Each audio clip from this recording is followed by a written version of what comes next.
योग दर्शन की 323वीं कक्षा है। योग दर्शन के तृतीय पाद विभूति पाद को हम पढ़ रहे हैं और इसमें हमने पिछली कक्षा तक 43 सूत्रों तक पूरा कर लिया था। 43वां सूत्र था एक सिद्धि को लेकर के, योगी को एक सिद्धि प्राप्त होती है, प्रकाश के आवरण का क्षय हो जाता है, उसके चित्त पर मन पर जो आवरण लगा हुआ है उसका नाश हो जाता है। ये बहुत बड़ी सिद्धि है अभी तक की। तो ये प्रसंग भी पूरा हो गया था, इस पे चर्चाएं भी हो गई थी, शंका समाधान भी हो गए थे। आज हम अगले सूत्र को देखना शुरू करेंगे। एक और सिद्धि है, ये सिद्धि भी अपने आप में बहुत बड़ी सिद्धि है। तो 44वां सूत्र देखिए। सूत्र है स्थूल स्वरूप सूक्ष्म अन्वयार्थ अर्थवत्व संयमात भूत जय। भूतों पर जय की प्राप्ति होती है। भूतों का मतलब पंच महाभूत, पृथ्वी अग्नि जल वायु आकाश। योगी इन पांचों महाभूतों को जीत लेता है, इन पर नियंत्रण कर लेता है। ये पांचों महाभूत उसके अनुसार काम करते हैं। इतनी ऊंची सिद्धि है।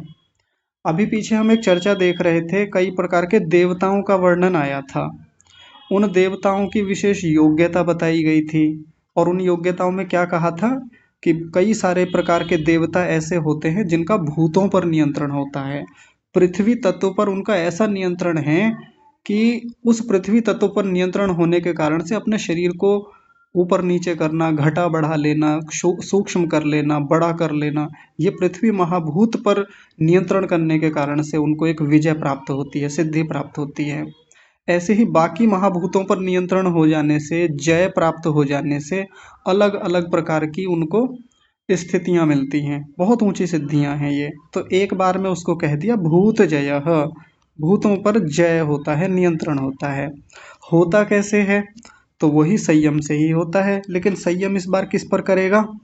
तो देखिए, संयम करने के लिए 5 चीजें बताई। सबसे पहला बताया स्थूल, यानी भूतों का जो स्थूल रूप होता है उस पर संयम करेगा। भूतों का जो स्वरूप है उस पर संयम करेगा। भूतों का एक सूक्ष्म रूप होता है उस पर संयम करेगा। और भूतों में जो अन्वित पदार्थ हैं, जो जो अन्वय होता है, इसको समझेंगे आगे, व्यास भाष्य में विस्तार से देखा जाएगा अन्वय क्या होता है, उसमें संयम करेगा।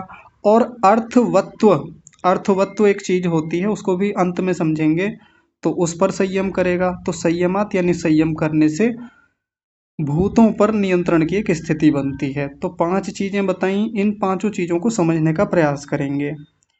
और यहाँ संसार में जो भी हम भूतों से संबंधित वस्तुएं देखते हैं, भूत कैसे काम करते हैं, भूतों के धर्म क्या हैं, उनके बारे में भी व्यास जी यहाँ विस्तार से बताएंगे। तो बहुत सारी बेसिक जानकारियां समझाई जाएंगी, तो ध्यान से देखिएगा। तो एक एक को समझते हैं। सूत्र में सबसे पहला शब्द क्या है? स्थूल। जो भी भूत हैं वो किस रूप में हमको प्राप्त होते हैं, उनका स्थूल रूप क्या है? योगी सबसे पहले उस पर अपनी धारणा ध्यान और समाधि लगाएगा। संयम का मतलब धारणा ध्यान समाधि। तो सबसे पहले स्थूल शब्द को समझा रहे हैं। व्यास भाष्य देखिए। तत्र पार्थिवाद्याः शब्दादयो विशेषाः सह आकारादिभिर्धर्मैः स्थूल शब्देन परिभाषिताः। तो स्थूल शब्देन परिभाषिताः, स्थूल शब्द से किसको परिभाषित किया गया है उसको समझा रहे हैं, यानी स्थूल किसे कहते हैं। तो स्थूल कह रहे हैं तत्र पार्थिवाद्याः, पार्थिव आदि जो हैं, पार्थिव कहते हैं पृथ्वी को, आदि उसमें बाकी जो चारों ओर रह जाते हैं, पृथ्वी अग्नि जल वायु आकाश, ये सब जो हैं पार्थिव आदि के शब्द आदि विशेषः, शब्द आदि विशेष धर्म होते हैं। पृथ्वी का धर्म क्या है? गंध है। तो इसमें उल्टा लिखा है, हम सारे ले लेंगे, जैसे पृथ्वी का गंध है, आकाश का शब्द है, ऐसे करके सबके अपने अपने जो जो शब्द आदि विशेष धर्म हैं। और आगे कहा सह आकार आदि भी धर्म हैं, और इनके आकार आदि जो धर्म हैं ये सब स्थूल शब्द से कहे जाते हैं, इनको स्थूल बोला जाता है।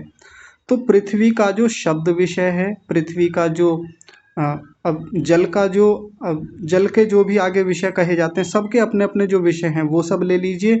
और इन सब के जो आकार हैं, आकृति हैं, परिमाण हैं, इन सबको स्थूल कहा जाता है। तो योगी सबसे पहले जो चीजें हमको भौतिक रूप में स्थूल रूप में दिखाई देती हैं उन पर संयम करता है। तो ये क्या हो गया, एतद भूतानाम प्रथमम रूपम, ये भूतों का प्रथम रूप कहलाता है। यदि भूतों को सबसे पहले देखा जाएगा तो स्थूल रूप में ही देखा जाएगा।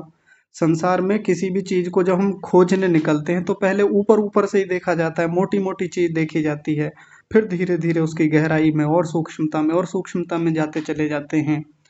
जैसे एक डॉक्टर की पढ़ाई करने वाला व्यक्ति जो होता है, यानी मेडिकल फील्ड में जाने का जो व्यक्ति होता है, वो सबसे पहले ऊपर ऊपर से शरीर की संरचना को देखता है, मोटा मोटा शरीर के अंगों को समझने का प्रयास करता है कि यहाँ ये अंग स्थित है, ये अंग स्थित है, ऐसे फिर भीतर जा कर के यहाँ लिवर है, यहाँ किडनी है, यहाँ आंतें हैं, यहाँ हृदय है, ऐसे कर करके उनको मोटा मोटा देखता है, स्थूल रूप में देखता है, फिर धीरे धीरे सूक्ष्मता में जाता है।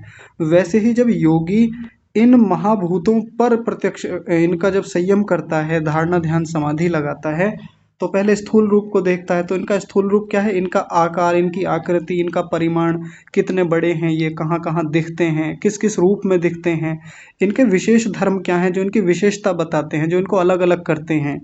जैसे गंध जहाँ जहाँ भी देखी जाती है वहाँ वहाँ से पता चल जाता है कि यहाँ पृथ्वी है। जहाँ जहाँ भी वो रस को देखता है तो वहाँ वहाँ से पता चल जाता है कि यहाँ यहाँ जल तत्व उपस्थित है। इसी से तो पता चलता है, और यहीं यहीं वो संयम करता है।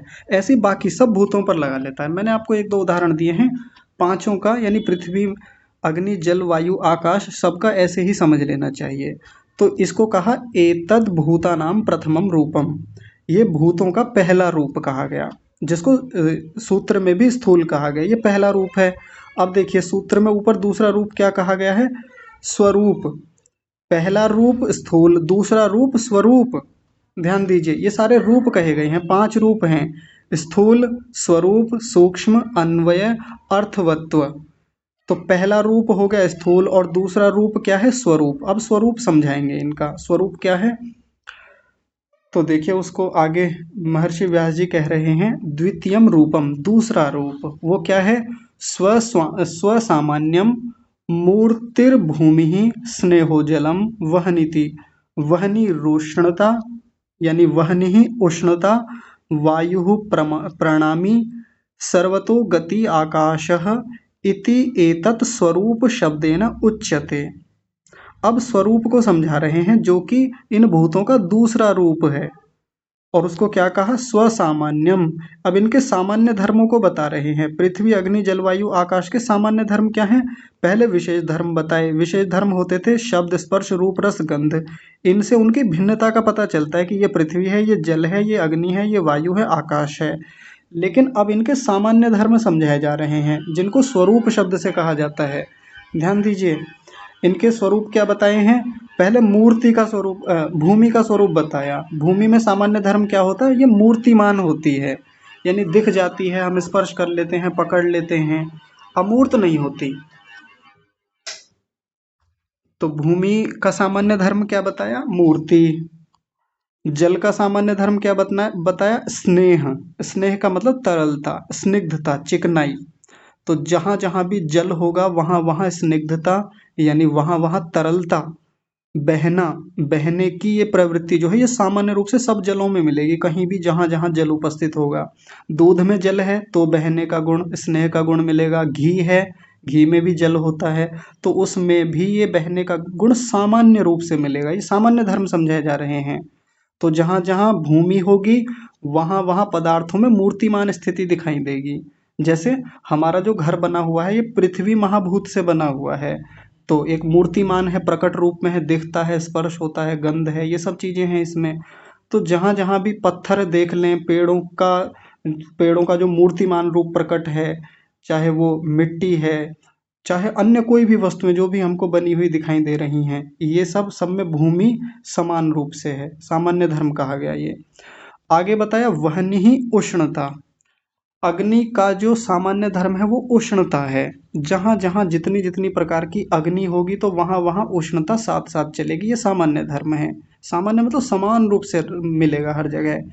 तो भौतिक अग्नि को देख लें, उष्णता वहाँ भी मिलेगी।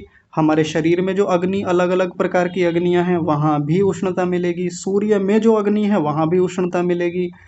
तो जहाँ जहाँ जैसे भूमि के अंदर भी अग्नि होती है ना, जिसको भूतापीय ऊर्जा के रूप में कहा जाता है। तो भूमि के अंदर जो अग्नि है वहां भी उष्णता है, समान रूप से है। तो संसार में जहां जहां अग्नि होगी वहां वहां उष्णता रहेगी, ये उसका सामान्य धर्म है। वायु प्रणामी, वायु का सामान्य धर्म होता है प्रणामी, प्रकर्ष रूप से बहना, प्रकर्ष रूप से बहते चले जाना, ये उसका धर्म है। तो जहां जहां वायु मिलेगी, चाहे शरीर में वायु हो चाहे शरीर के बाहर वायुमंडल वायु स्थित हो, हमेशा बहती मिलेगी। शरीर के भीतर भी तो वायु बहती रहती है, चलती रहती है, उसका एक अनुगमन अ, होता रहता है अनुलोमन चलता रहता है। आगे बताया सर्वतो गति आकाशः, आकाश का सामान्य धर्म बताया सर्वतो गति, सब और इसकी गति मिलती है, आकाश सब और गति करता है। अब गति का मतलब ऐसा नहीं है कि देशांतर प्राप्ति होती है कि अभी आकाश यहाँ था अभी वहां चला गया। गति का मतलब होता है प्राप्ति। महर्षि दयानंद जी ने सत्यार्थ प्रकाश के प्रथम समोल्लास में लिखा है, गतेस्त्रयो अर्थाः ज्ञानम गमनम प्राप्ति ही। गति के तीन अर्थ होते हैं, ज्ञान, गमन और प्राप्ति। जहां भी हम गति शब्द कहते हैं ना कि इसने गति की, गति का मतलब प्राप्ति, यानी कोई चीज कहीं दूर थी वहां से गति करके मेरे पास आ गई, मतलब प्राप्ति हो गई। तो वैसे ही आकाश की गति क्या है कि आकाश हर जगह प्राप्त है, हर जगह उपस्थित है, सर्वव्यापक है आकाश, ये इसकी प्राप्ति कहलाती है। तो आकाश का सामान्य धर्म क्या हो गया, जहां जहां आकाश यानी अवकाश होगा वहां वो सब जगह प्राप्त होगा, सब जगह उसकी गति मिलेगी, ये उसका सामान्य धर्म है। चाहे शरीर के भीतर हो, पत्थर के भीतर आकाश हो, वहां भी आकाश की प्राप्ति तो हर जगह मिलेगी। इति एतत् स्वरूप शब्देन उच्यते, इनको स्वरूप शब्द से कहा जाता है। ये जितने सामान्य धर्म बताए ना, इन सबको स्वरूप शब्द से कहा जाता है। पहला क्या था, स्थूल, दूसरा समझा दिया स्वरूप। स्थूल क्या होता है एक बार फिर से समझ लीजिए, थोड़ा कठिन लगेगा पहली बार समझने में। स्थूल का मतलब क्या है, शब्द, स्पर्श, रूप, रस, गंध, इनसे हर महाभूत की पहचान हो जाती है कि ये शब्द है तो आकाश है यहाँ पर उपस्थित है, यहाँ पर रस है तो जल है, यहाँ पर रूप है तो अग्नि है, गंध है तो पृथ्वी है। इस प्रकार से इनकी पहचान विशेष रूप से इनकी विशेषता बताते हैं ये, यानी इनको अलग अलग समझा देते हैं, भिन्नता बता देते हैं। ये तो हो गया स्थूल, पहले योगी इस पर संयम करता है। दूसरा हो गया स्वरूप, स्वरूप पर संयम करता है। और स्वरूप का मतलब क्या है, इन पांचों महाभूतों के अपने जो सामान्य धर्म हैं जो सब जगह मिलते हैं, जहां जहां ये पंच महाभूत दिखेंगे उनमें ये सामान्य धर्म दिख जाएंगे। तो जहां जहां ये सामान्य धर्म दिख जाएं, कौन कौन से सामान्य धर्म, मूर्तिमान, स्नेह स्थिति यानी तरलता, उष्णता, वायु का बहना और आकाश का सब जगह प्राप्त होना, ये सामान्य धर्म है, इन्हीं को स्वरूप कह दिया। ये इन पंच महाभूतों का स्वरूप कहलाता है। तो दो रूप हो गए, पहला रूप है स्थूल और दूसरा रूप है इनका स्वरूप, दो चीजें हो गई। अब आगे देखिए, अभी पहले स्वरूप में कुछ और बातें बता रहे हैं। तो कह रहे हैं अस्य सामान्यस्य शब्दादयो विशेषाः, अस्य सामान्यस्य, ये जो सामान्य है, सामान्य मतलब ये जो सारे पंच महाभूत हैं, पृथ्वी, अग्नि, जल, वायु, आकाश, ये सामान्य है एक प्रकार से। सामान्य मतलब इनमें भूतत्व सामान्य रूप से रहता है, पृथ्वी भी भूत है, अग्नि भी भूत है, जल भी भूत है, आकाश भी भूत है, ये सारे जितने हैं ये भूत हैं, इसलिए इनको सामान्य कह दिया जाता है। इनमें भूतत्व सामान्य रहता है। तो अभी तक सामान्य यहाँ किसको कह रहे थे, इनमें जो दिखने वाले धर्म है उनको सामान्य कह रहे थे, लेकिन यहाँ इस पंक्ति में सामान्य का मतलब है ये जो भूतत्व को प्राप्त होने वाली पांचों चीजें हैं, इनके शब्दादयो विशेषः, इनके शब्द आदि जो हैं वो विशेष होते हैं, यानी शब्द आदि से ही विशेषता, भिन्नता का पता चलता है। पहले एक चीज समझ लीजिए, थोड़ा सा आप याद कीजिए, जब योग दर्शन पढ़ना शुरू किया था तो अनुमान प्रमाण जब हम पढ़ रहे थे तो मैंने आपको दो शब्द समझाए थे वहां पे, एक तो सामान्य और एक विशेष। आज इनको फिर से देख लीजिए तो थोड़ी स्पष्टता हो जाएगी आगे समझने में भी। कहीं भी किसी भी विषय में जा करके देखेंगे तो इन शब्दों का बड़ा महत्व वहां समझने को मिलेगा। सामान्य का मतलब क्या होता है और विशेष का मतलब क्या होता है, बाहर की दुनिया में तो हम इनका बड़े अजीब तरीके से उपयोग करते हैं। कैसे, जैसे मान लीजिए कोई, जैसे कक्षा को ले लीजिए, कक्षा में 50 विद्यार्थी हैं, तो उसमें 40 विद्यार्थी पढ़ने में बहुत तेज हैं, बहुत अच्छे हैं, बहुत कुशाग्र बुद्धि हैं, मेधावी हैं, और 10 विद्यार्थी थोड़े हल्के हैं, पढ़ने में कमजोर हैं, तो हम क्या कह देते हैं, ये तो सामान्य हैं, ये बेचारे सामान्य हैं। और मान लीजिए जो पढ़ने में बहुत अच्छे हैं उनको हम विशेष कह देते हैं, लेकिन ऐसा नहीं होता। सामान्य का मतलब साधारण नहीं होता। हम जो चीज़ें साधारण दिखती हैं, हल्की दिखती हैं, उनकी क्वालिटी अच्छी हो, कमज़ोर हो, तो हम उनको कह देते हैं सामान्य है। और विशेष हम किसको कहते हैं, जिनकी गुणवत्ता अच्छी हो, जो विशेष अलग ही दिखती हों, तो हम उनको एकदम कह देते हैं कि ये बड़ी विशेष हैं। लेकिन नहीं, देखिए आयुर्वेद में चरक संहिता में एक श्लोक आता है, 2 श्लोक हैं बल्कि, साथ साथ आते हैं। मैंने तो अपने कमरे में लिख लिए वो श्लोक, ताकि दिखते रहें हमेशा, बड़े उपयोगी हैं। तो मैं आपको बता देता हूँ। तुल्यार्थता ही सामान्यम, वहां पर एक पंक्ति आई, तुल्यार्थता ही सामान्यम, जो तुल्यता को बताएं, एक रूपता को बताएं, उसको हम सामान्य कहते हैं। एक कक्षा में 50 विद्यार्थी हैं, 50 के 50 विद्यार्थी 100% नंबर लाते हैं, 50 के 50 विद्यार्थी पूरी तरह मेधावी हैं, पूरे अंक आते हैं उनके, तो ये सामान्य हैं। आप इसको ये ना सोचे कि ये विशेष विद्यार्थी हैं, सामान्य हैं। मैंने क्या बोला, तुल्यार्थता ही सामान्यम, जहां भी तुल्यता दिख जाए, समानता दिख जाए, सामान्य का मतलब समानता। 50 के 50 विद्यार्थी यदि एक जैसे हैं तो सामान्य है ये। जबकि हम क्या सोचते हैं कि कोई सामान्य तो साधारण होता है, हल्का है, जिसके पास योग्यता नहीं है, बुद्धि नहीं है, कमजोर है, साधारण है, हल्का है, उसको सामान्य समझते हैं, लेकिन उसको सामान्य नहीं बोलते। सामान्य शब्द जब भी दिमाग में आए तो बस एक चीज ध्यान रखें, समानता, तुल्यार्थता, तुल्यार्थता ही सामान्यम, ऐसा ऋषि चरक का कथन है वहां पे, अग्निवेश का। और आगे बताया विशेष किसको कहते हैं, विशेषस्तु विपर्ययः, जो उल्टा है, जो भिन्न है, जो विशेषता को बताए, अलग अलग होने को कह दे, जो बाकी सबसे अलग है उसको हम विशेष कह देते हैं। कैसे, 50 विद्यार्थियों में 48 विद्यार्थी 90% लेके आते हैं, लेकिन 2 विद्यार्थी ऐसे हैं जो 100% लेकर के आते हैं, ये विशेष हैं, बाकी सबसे भिन्न हैं, जो विपर्यय हैं, जो विपरीत हैं, अन्यों से भिन्न हैं, भिन्नता को बताते हैं। भाई वो 48 विद्यार्थी एक जैसे हैं तो वो सामान्य हो गए, और ये जो 2 विद्यार्थी हैं, भले ही चाहे इनके नंबर सबसे ज़्यादा हैं चाहे सबसे कम आए। जैसे एक चीज़ और समझिए, 48 विद्यार्थी तो ऐसे हैं जिनके 90% यानी 90% अंक आते हैं, लेकिन 2 विद्यार्थी ऐसे हैं जो फेल हो जाते हैं, हर बार फेल हो रहे हैं, हर साल फेल हो जाते हैं, ये मतलब फेल होते होते बचते हैं, ऐसा समझ लीजिए। तो ऐसी स्थिति में ये जो 2 विद्यार्थी हैं जो फेल होते होते बच रहे हैं, ये विशेष हैं। विशेष का मतलब बाकियों से भिन्न है। तो जब भी विशेष शब्द कहीं लिखा हुआ दिखे शास्त्र में, तो विशेष का मतलब समझें भिन्न। सामान्य शब्द जहां भी दिखे तो उसका मतलब समझें समानता, जो सब चीजें समान हैं। और एक बात बताई जाती है, हाँ, सर्वदा सर्वभावानां सामान्यम वृद्धि कारणम, ये सामान्य जो होता है ना, वृद्धि का कारण होता है हमेशा। जहां जहां चीजें सामान्य होती चली जाएंगी, समान समान मिलती चली जाएंगी, वो वृद्धि का कारण होती हैं। चावल हैं बहुत सारे, सामान्य हैं, समान रूप से चावल चावल चावल मिला दिए तो बढ़ते चले जाते हैं, विस्तार होता चला जाता है। और अगर कहीं विशेषता आ जाए, कहीं कोई भिन्न चीज आ जाए, जैसे शरीर में ही देख लीजिए कि इस समय कफ बढ़ा हुआ है, कफ बहुत अधिक मात्रा में है, और उसके विपरीत यानी विशेष चीज हम ले लें, उसके विरोध में कोई चीज खा लें, तो फिर वहां से उसका ह्रास शुरू हो जाता है, वो हटने लगता है। ह्रास हेतु विशेषश्च, विशेष ह्रास का कारण बनता है हमेशा। तो एक बार फिर से समझ लें, सामान्य का मतलब समानता और विशेष का मतलब भिन्नता। जहां भी विशेष शब्द की बात की जाएगी वो भिन्नता को बताने वाला होगा। तो यहाँ पर ये जो विशेष हमने देखे शब्द आदि जो विशेष हैं, ये पृथ्वी आदि को अलग अलग करके बताते हैं कि ये पृथ्वी है, ये अग्नि है, ये जल है, ये आकाश है, ये भिन्नता को बताते हैं।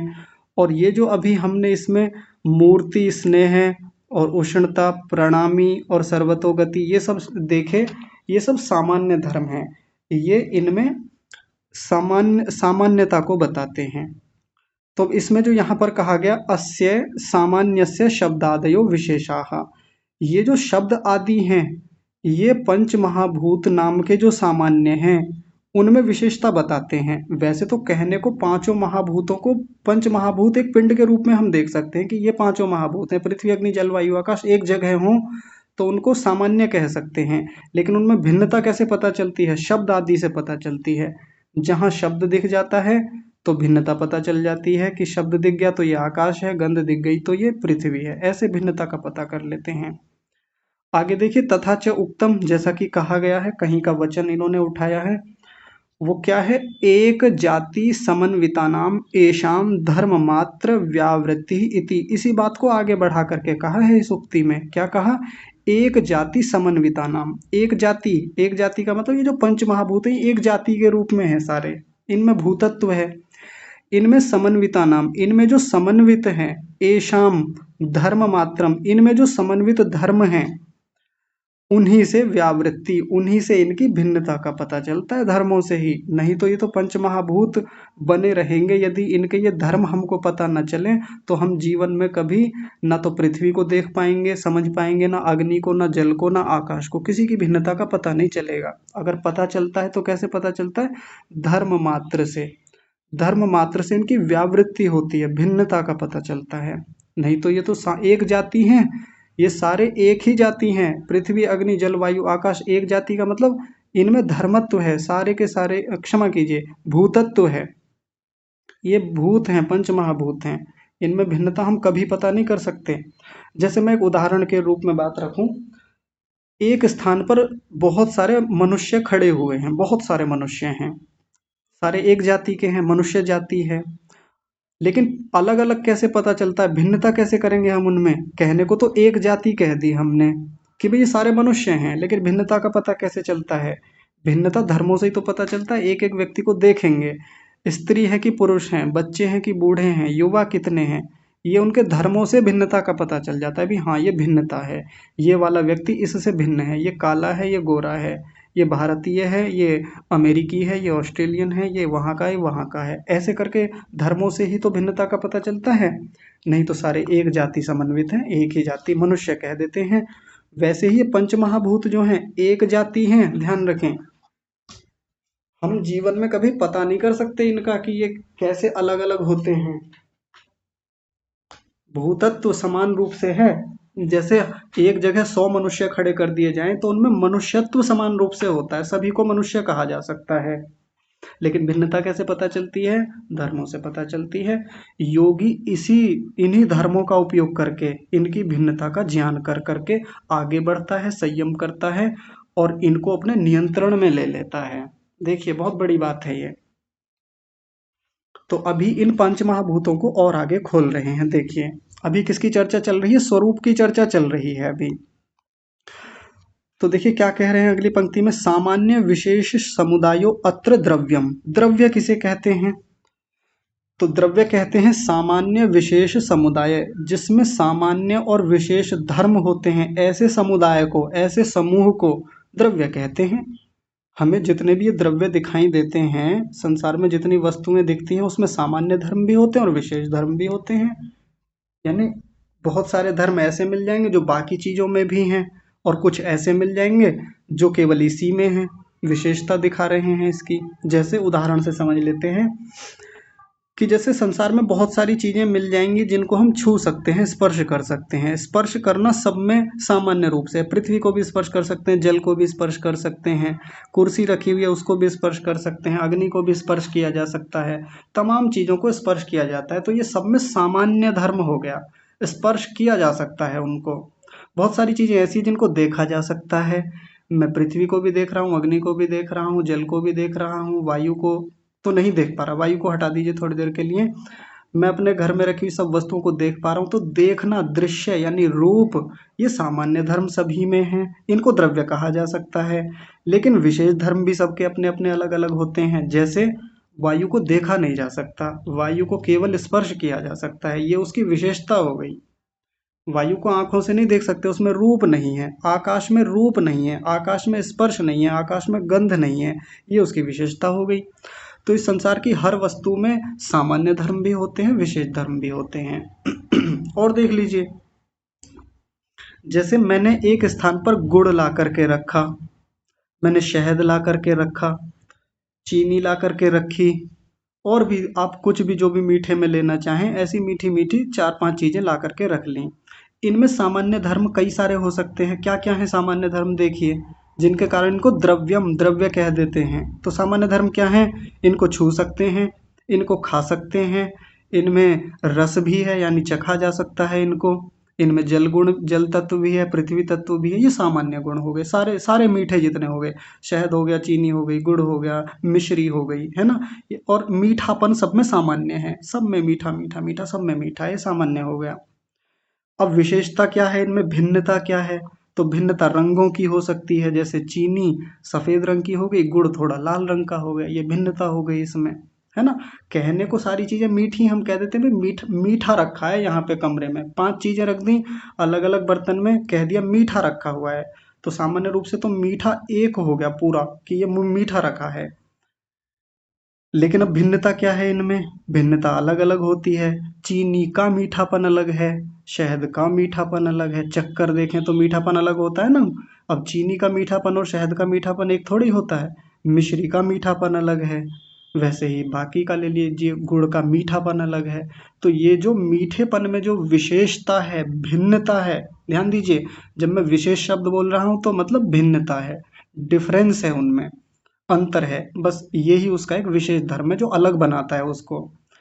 अगर ये भिन्नता ना हो, ये विशेष धर्म ना हो, तो दुनिया के सारे मीठे सब मीठे एक जैसे, आम का मीठापन, सेब का मीठापन सब एक जैसे हो जाएंगे, फिर कहाँ भिन्नता रहेगी। लेकिन इन सब चीजों में जो भिन्नता दिख रही है वो किसके कारण है? विशेष धर्मों के कारण। सेब के मीठेपन में एक विशेष धर्म है, और वहीं आम के मीठेपन में, अंगूर के मीठेपन में एक अलग धर्म है, इनके खट्टेपन में भी एक अलग ही धर्म है, विशेषता है, विशेष धर्म है। सामान्य धर्म यह है कि मीठे हैं ये भी सारे, सामान्य धर्म यह है कि खाए जा सकते हैं, सामान्य धर्म यह है कि फल हैं, सामान्य धर्म यह है कि पेड़ों पे लगते हैं, सामान्य धर्म यह है कि फल हैं सारे के सारे, है ना। ऐसे ही तो चीजों में सामान्य और विशेषता देखी जाती है, तब हम इनको, इस पूरे समुदाय को हम द्रव्य कह देते हैं। अब आसान हो गया होगा। तो आगे देखिए, अब इनके भेद कर रहे हैं, द्रव्यों के समूहों के। ये संसार में जितने भी हमको द्रव्य दिखते हैं, इनके 2 प्रकार के भेद होते हैं। अब बड़े कठिन शब्द आएंगे आपके सामने, देखिए। तो द्विष्ठो ही समूह, हाँ, समूह 2 प्रकार का होता है, द्विष्ठो यानी 2। बिहार में या पूर्वी उत्तर प्रदेश में अगर 2 चीजों की बात की जाए ना, जैसे किसी से कहें भाई 2 प्लेट लगा दो, तो वो पता है क्या कहते हैं? दुईठू, दुईठू लगा दो भैया। तो उसको संस्कृत में बोला जाता है द्विष्ठो। तो द्विष्ठो ही समूह, हाँ, समूह 2 प्रकार के होते हैं, या द्रव्य, ये जो समुदाय है, द्रव्य है, 2 प्रकार के होते हैं। 2 प्रकार के कौन कौन से हैं? सबसे पहला बताया प्रत्यस्तमित भेदाव्यवानुगतः, ये इतना बड़ा शब्द है, ये एक प्रकार हो गया। और दूसरा प्रकार आगे बताया, शब्देन उपात्त भेदाव्यवानुगतः, ये दूसरा समूह हो गया, दूसरा प्रकार हो गया। तो पहले हम पहले प्रकार को देखते हैं। द्रव्यों का पहला प्रकार क्या है? जब हम चीजों को देखते हैं तो इस तरीके से देखते हैं, देखिए ये तरीका भी बताया एक प्रकार से। पहले शब्दों को तोड़ लेते हैं, तब आसानी से समझेंगे, नहीं तो बहुत कठिन होता है इनके प्रकारों को समझना। बहुत मुश्किल हो जाता है सच में, समझाने वाले के लिए भी और समझने वाले के लिए भी। तो पहले प्रत्यस्तमित, इतने शब्द को देखिए, इसमें अस्त शब्द लिखा हुआ है, अस्त का मतलब होता है छिपना। तो प्रत्यस्तमित का मतलब हो गया छिपा हुआ, एक प्रकार से जो चीजें किसी चीज में हैं लेकिन छिपी हुई है, उसको प्रत्यस्तमित कह देते हैं। भेद का मतलब भिन्नता, अवयव का मतलब उस वस्तु में जो टुकड़े हैं, जो उस वस्तु के अवयव हैं जिनको अलग अलग करके देखा जा सकता है। अनुगत, जो वो टुकड़े उसमें अनुगत हैं, जुड़े हुए हैं, लगे हुए हैं, उसको अनुगत कहते हैं। तो चारों शब्द समझ में आ गए होंगे। तो अब इसका मतलब समझ लेते हैं। तो किसी वस्तु में जो उसके अवयव अनुगत हैं, अवयव यानी टुकड़े, उसके जो अलग अलग हिस्से हैं, अंश हैं, वो उसमें जुड़े हुए हैं, जो भिन्नता को बताते हैं, भेद मतलब भिन्नता को बताते हैं, लेकिन कैसे हैं? प्रत्यस्तमित हैं, उसमें जुड़े हुए हैं। और ऐसे बहुत जगह देखे जाते हैं कि किसी वस्तु का भेद बताने वाले जो उसके अवयव हैं, वो उसमें छिपे हुए होते हैं, सीधे सीधे बाहर से नहीं दिखते। जैसे किसी वस्तु में भेद बताने वाली चीज शब्द से पता चल जाती है, बाहर से भी दिख जाती है हमको। जैसे उदाहरण से समझ लेते हैं कि 5 व्यक्ति खड़े हुए हैं सामने, उनमें एक स्त्री है, एक पुरुष है, एक बालक है, एक युवा है, एक अधेड़ है, ऐसे करके अलग अलग आयु वर्ग के 5 व्यक्ति खड़े हुए हैं। तो उनमें भेद अलग अलग दिख रहा है, साफ साफ, बिल्कुल साफ साफ पता चल जाता है, भाई ये बूढ़ा सा व्यक्ति है, और ये युवा है, ये स्त्री है, ये पुरुष है, ये बालक है, ये ऐसा है, अलग अलग दिख गए उनमें भेद सारे। लेकिन अब एक वस्तु ऐसी ले आए हम, जैसे मान लीजिए सेब है, सेब में बहुत सारे अवयव हैं, बहुत सारे टुकड़े हैं, उसमें भीतर अंश हैं खूब सारे, उसमें मीठा द्रव्य भाग अलग है, पृथ्वी वाला भाग अलग है, यानी जिसके कारण छू सकते हैं। उसमें और भी कई सारी चीजें उपस्थित हैं, लेकिन कैसे हैं वो अवयव जो भेद को बताने वाले हैं, वो प्रत्यस्तमित है, छुपे हुए हैं, जिसके कारण हम सीधे सीधे हम पूरे सेब एक पिंड को देख पाते हैं, एक इकाई को देख पाते हैं। हम उनके भेदों को अलग अलग नहीं देख पाते कि इसमें हाँ भाई ये पृथ्वी वाला भाग अलग है, जल वाला भाग अलग है, मीठे वाला भाग अलग है, या बीज वाला भाग अलग है, इसमें छिलके वाला भाग अलग है, डंठल वाला भाग अलग है तो अलग अलग, एक दृष्टि से देखें तो अलग करके देख भी सकते हैं। लेकिन जब हम पूरा सेब कहते हैं, सेब जैसे जब ऐसा बोला तो उसमें अवयव अनुगत रहते हुए कौन से अवयव जो भेद को बताते हैं, जिनके कारण पूरा सेब अलग अलग हो जाता है, वो कहते कैसे होते हैं, प्रत्यस्तमित होते हैं, छिपे हुए होते हैं। उसके लिए उदाहरण बताया, उदाहरण देखिए। पहला उदाहरण कहा, शरीरम, ये जो हमारा शरीर है, एक द्रव्य है, एक वस्तु है। कैसा है ये, इसी का उदाहरण है प्रत्यस्तमित भेदाव्यवानुगत, इसका उदाहरण है। कैसे, समझ लीजिए। तो हमारा जो शरीर है बहुत सारे अवयवों से मिलकर बना है, लेकिन जब शरीर कहा जाता है तो अब ये अवयव अलग अलग करके नहीं देखे जाते कभी भी। शरीर तो पूरा शरीर, एक इकाई, पूरा पिंड।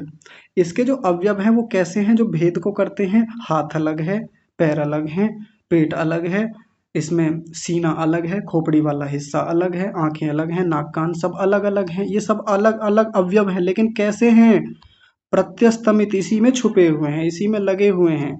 जब शरीर बोला जाता है, शरीर शब्द कहा जाता है, तब अलग अलग अवयव करके नहीं देखे जाते। तो उसकी विशेषता को बताने वाले ये शरीर में वो सब धर्म अंदर छिपे हुए रहते हैं। आगे बताया वृक्ष, वृक्ष भी इसका एक उदाहरण है। वृक्ष में जो पत्ते हैं, शाखाएं हैं, तना है, छाल है, फल हैं, फूल हैं, सब कुछ हैं अवयव इसके, लेकिन ये सारे अवयव कैसे हैं, प्रत्यस्तमित हैं, छिपे हुए हैं। और कैसे, भेद अवयव अनुगत है, भेद को बताने वाले जितने अनुगत अवयव हैं, साथ में जुड़े हुए जितने इसके टुकड़े हैं, ये जितने उसके अंश हैं, कैसे होते हैं, जुड़े हुए होते हैं। एक दृष्टि से अलग कर भी लें हम, लेकिन जब वृक्ष शब्द बोला जाता है तो पूरा वृक्ष हमारी आंखों के सामने आता है, तब हम अलग नहीं कर पाते। और हाँ क्षमा कीजिए, अगला उदाहरण है यूथम। यूथ कहते हैं झुंड को। अब यहाँ यूथ अंग्रेजी वाला यूथ नहीं है, YOUTH, वो यूथ नहीं है ये। यूथ यहाँ संस्कृत का शब्द है। अब कोई इसी शब्द को देख करके ना कोई अंग्रेज ये कह सकता है कि आपके शास्त्रों में तो देखिए हमारी अंग्रेजी का भी वर्णन है। अंग्रेजी कोई अभी की भाषा नहीं है, ये बहुत पुरानी भाषा है। ये तो आपके हिंदुओं के ग्रंथ में भी हमारी भाषा चलती थी। देखिए लिखा हुआ है ना, यूथ, यूथम, यूथ, यूथम, यूथाभ्याम, यूथेभ्य, यूथेषु, ऐसे करके कोई बना लेगा इसकी विभक्तियां अलग अलग करके, और कहेगा कि देखो आपकी आपके शास्त्रों में, आपके सनातन में पता चलता है कि अंग्रेजी पहले से चलती आ रही है। क्योंकि हम लोगों को भी ये सब खोजने की आदत है। हम भी दूसरों के शास्त्रों में जा जा करके अपने शब्दों को खोज करके देखते हैं कि देखो इनका ये शब्द हमारी संस्कृत से बना है, ये हमारी हिंदी से बना है। फालतू में खोजते रहते हैं बिना बात के, जबकि गया भी नहीं है वो वहां से। जैसे एक दिन एक माता जी कह रही थी, हमारी कक्षा में यज्ञ का प्रकरण चल रहा था, तो उन्होंने कहा, सुष्ट कृदाहुति का प्रकरण चल रहा था, तो उन्होंने कहा कि आज जो ये अंग्रेजी में स्वीट शब्द है, SWEET, SWEET, ये स्वीट शब्द जो है, ये हमारे संस्कृत के सुष्ट कृदाहुति, इस मंत्र में जो वो शीर्षक है सुष्ट कृदाहुति वाला जो आता है, जहाँ हम चावल की आहुति लगाते हैं, घी की आहुति लगाते हैं, वहां से ये स्वीट शब्द बना है। अब मुझे फिर अजीब लगता है, मुझे फिर थोड़ा सुनाने का मन करता है ऐसे व्यक्ति को। कहाँ सुष्ट कृदाहुति में सुष्ट शब्द है, सुष्ट, और ये स्वीट है। दूर दूर तक लेना देना नहीं है। और स्विष्ट कृदाहुति में मीठे की आहुति नहीं लगती। लगाने लगे आजकल लोग, कई बार बताशे की लगा देते हैं, हलवे की लगा देते हैं, जब नहीं होता कुछ तो लगाते हैं, इस प्रकार से लड्डू की आहुतियां लगाते हैं। लेकिन स्विष्ट का मतलब मीठे से कभी नहीं होता। प्रचलन ऐसा हो गया कि मीठे की आहुति लग रही है तो मतलब स्विष्ट का मतलब मीठा, और ये स्वीट शब्द जो गया है स्विष्ट से गया है। ऐसी मतलब ऐसी कुसंगतियां लगाते हैं, संगति नहीं है, कुसंगति है, मूर्खता है, सीधी बात है। तो ऐसे फालतू में जो हम तर्क भिड़ाते रहते हैं ना, मतलब जहाँ जिस शब्द को समझना चाहिए उसको तो समझेंगे नहीं, अलग जाके भिड़ाएंगे उसको। तो यूथ का मतलब यहाँ कोई वैसा ना ले ले, कोई बाहर से भी आकर के इसमें चिपकने का प्रयास करे कि आपके शास्त्रों में अंग्रेजी लिखी हुई है, पहले से ये भाषा चलती आ रही है, ये तो बाद में हम लोगों ने विकसित कर ली, नहीं तो आपके शास्त्रों में अंग्रेजी पहले से चली आ रही है। तो उसको ऐसा करने से मना करें। यूथ का मतलब यहाँ युवा से नहीं है, यंग व्यक्ति से नहीं है। यूथ का मतलब झुंड, कोई बहुत सारे लोगों का एक साथ, या बहुत सारे प्राणियों का, बहुत सारी वस्तुओं का एकत्व रूप जो है उसको यूथ कहते हैं। तो यूथ को देख लीजिए, बहुत सारे हिरणों का एक यूथ है, झुंड है, तो वो भी इसी का उदाहरण है। जो भेद को बताने वाले अवयव हैं वो उसमें वो जो अनुगत हैं वो प्रत्यस्तमित हैं, वो छिपे हुए हैं। हिरण हिरण बहुत सारे हिरण, सारे अलग अलग भी बता सकते हैं। देखने को जब हम देखेंगे, ये हिरण अलग, ये हिरण अलग है, ये छोटा है, ये बड़ा है, ऐसे देखने को भेद देख लें। लेकिन ये सारे भेद प्रत्यस्तमित हैं। जब पूरा हम एक झुंड बोलते हैं, हिरणों का झुंड, तो उनमें जो भिन्नता करने वाले जो अवयव हैं वो सारे उसमें छिपे हुए हैं, छिपे हुए कहे जाते हैं। ऐसे ही वनम इति वन, वन जब पूरा हम वन कहते हैं तो पूरा जो वनों का एक वृक्षों का जो समूह है, उसके भेद करने वाले जो अवयव हैं वो उसमें अनुगत रहते हैं। ऐसे ही अब इसका दूसरा भाग बता रहे हैं, दूसरा प्रकार वो क्या है? शब्देन उपात्त भेदाव्यवानुगतः। शब्देन शब्द के द्वारा, उपात्त जो प्रकट होता है। पिछला वाला क्या था? वो शब्द से प्रकट नहीं हो रहा था, वो छुपा हुआ होता था, उसके भेद, उसके अवयव छिपे हुए होते थे। लेकिन यहाँ शब्द के द्वारा जो अवयव अनुगत हैं, अवयव जुड़े हुए हैं, जो भेद को बताने वाले हैं, वो कैसे उपात्त हैं, वो प्रकट रूप वाले हैं, सीधा प्रकट हो जाता है इन शब्दों को देख करके। अब देखिए उदाहरण बताएंगे उनका, एक ही उदाहरण रखा, हम खूब सारे उदाहरण ले सकते हैं अपनी ओर से भी, मैं भी बताऊंगा अभी। इन्होंने एक उदाहरण रखा, उभये देव मनुष्याः। इन्होंने एक शब्द बोला देव मनुष्याः, नाम से ही पता चल रहा है देव मनुष्याः, यानी देव भी हैं और मनुष्य भी हैं, उन दोनों का जो समूह है, नाम से पता चल गया ना। देखिए भेद को बताने वाले दो अवयव हैं और अनुगत हैं दोनों, एक देव है और एक मनुष्य है, और उपात्त हैं, शब्द से ही पता चल रहे हैं, शब्द से ही प्रकट हो रहे हैं। पीछे वाले जो उदाहरण थे, जब शरीर बोला था हमने, तो भेद पता नहीं चल रहे थे, अवयव पता नहीं चलते एकदम से शब्द बोलने में।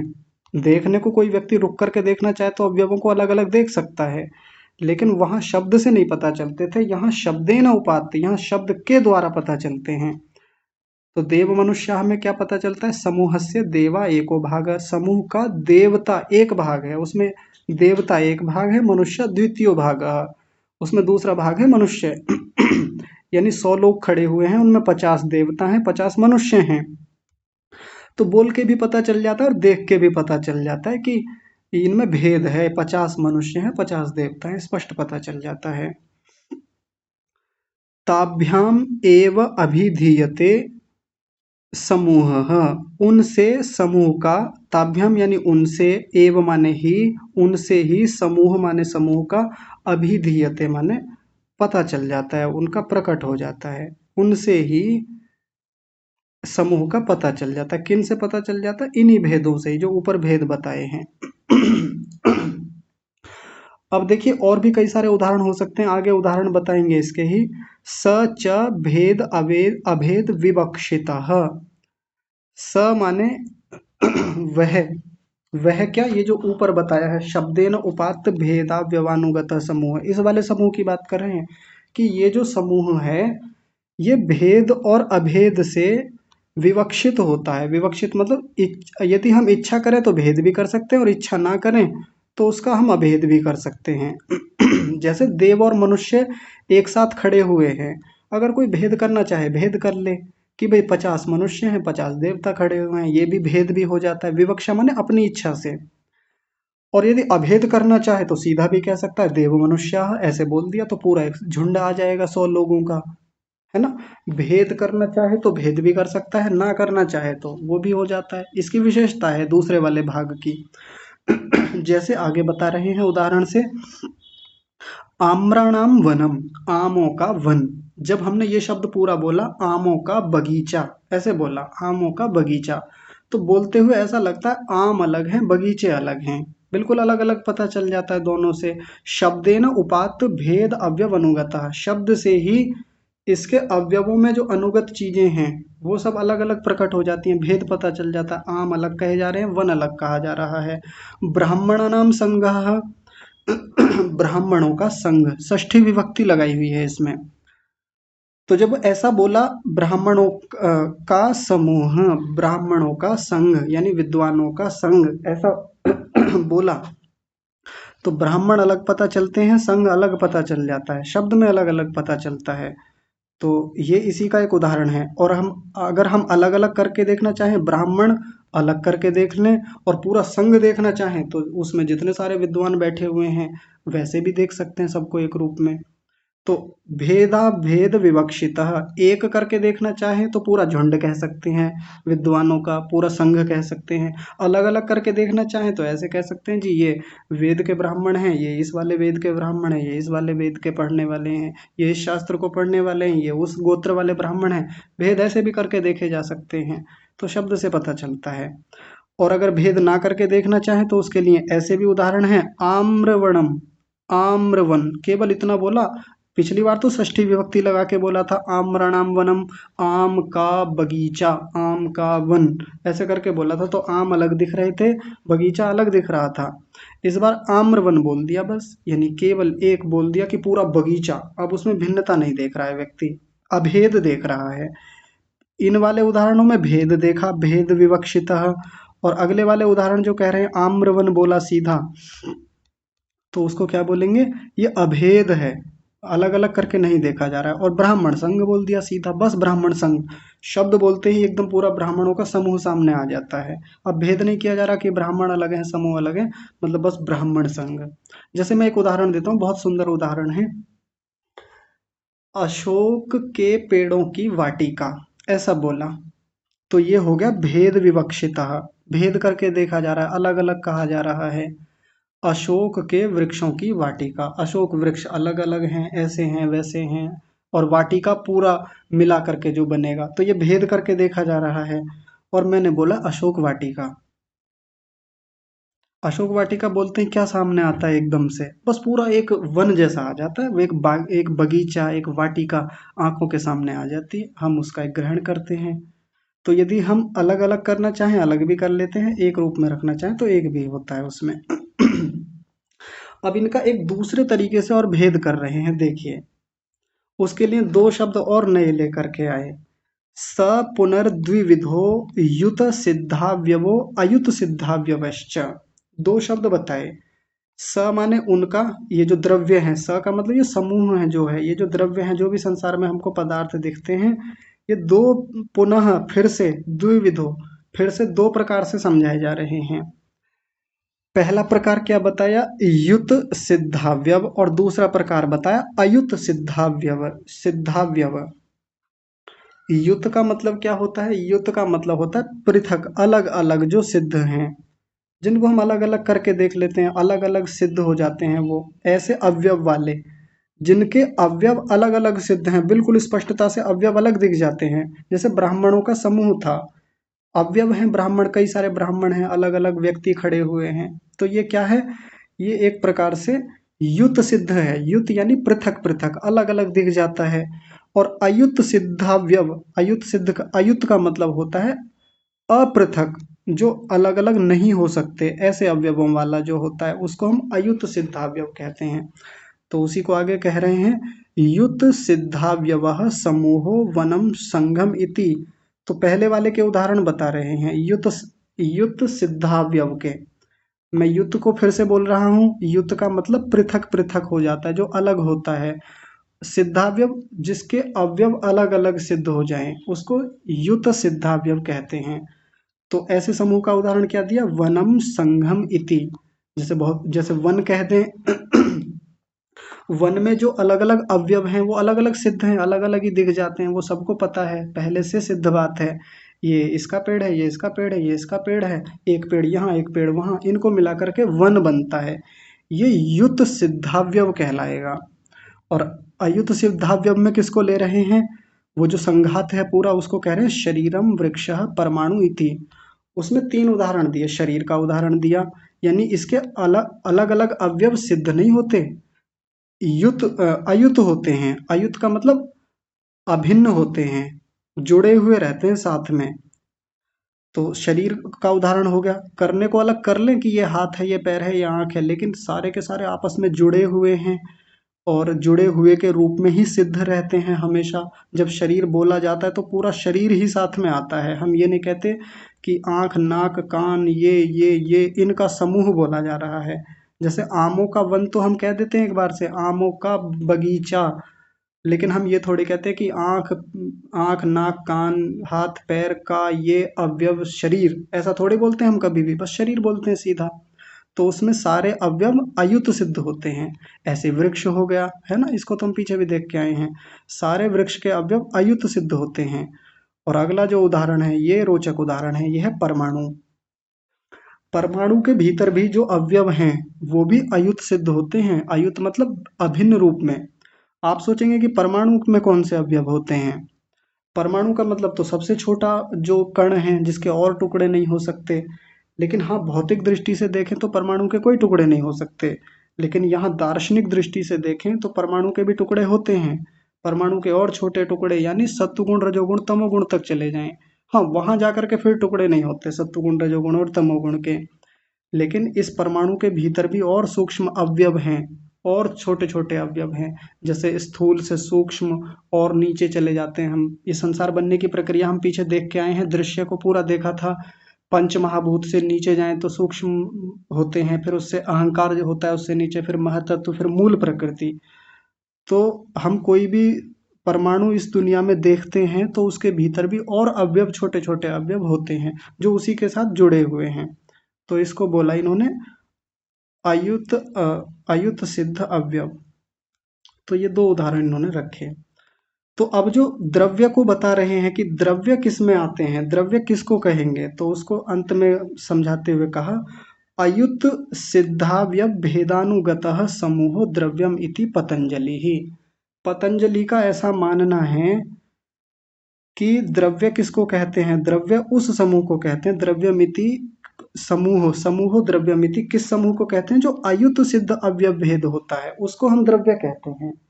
अयुत सिद्ध का मतलब ये जो उदाहरण यहाँ पर दिए गए हैं ये वाले, शरीर को एक द्रव्य कहा जाता है, वृक्ष को एक द्रव्य कहा जाता है, परमाणु को एक द्रव्य कहा जाता है।